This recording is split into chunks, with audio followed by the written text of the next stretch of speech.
ఇది కాదా కాంగ్రెస్ సపోర్ట్ అంటే? ఇది కాదా దగ్గర నుండి రాపియడం అంటే? సిట్టు 2 రమ్మన్నప్పుడు రాకుండా పరారీలో ఉన్నోడు అడ్డమైన మెయిల్ పెడితే ఏం చేయాలనే? అప్పటికప్పుడు పోయి గుంజుకురావాలి.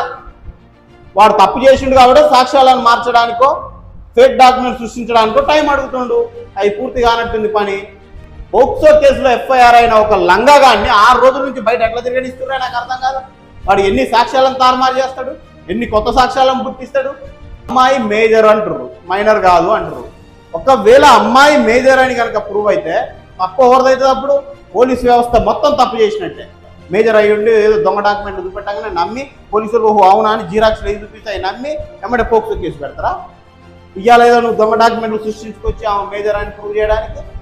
మీరు ప్రజలకు అందుబాటులో టికెట్ ధరలు పెట్టి కోట్ల రూపాయలు రెమ్యూనరేషన్లు తీసుకోకుండా ఉండుంటే ఎవరా పైరసీలు చూసేది? ఎందుకు చూస్తారు పైరసీలు? అంత పెద్ద స్క్రీన్ మీద హ్యాపీగా థియేటర్లో కూడా చూస్తారు. ఒక సినిమాకు పోతే 1000 రూపాయల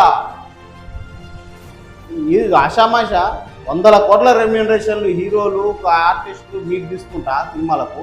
అవన్నీ భారాలు ప్రజల మీద ఇస్తాయి. ఎవడు చూస్తాడా సినిమాలకు? కలిసిన వాళ్ళు చూస్తారు, బిర్రో డబ్బులు ఉన్న వాళ్ళు చూస్తారు. సామాన్యులు ఎట్టబోతారు ఆ సినిమాలకు?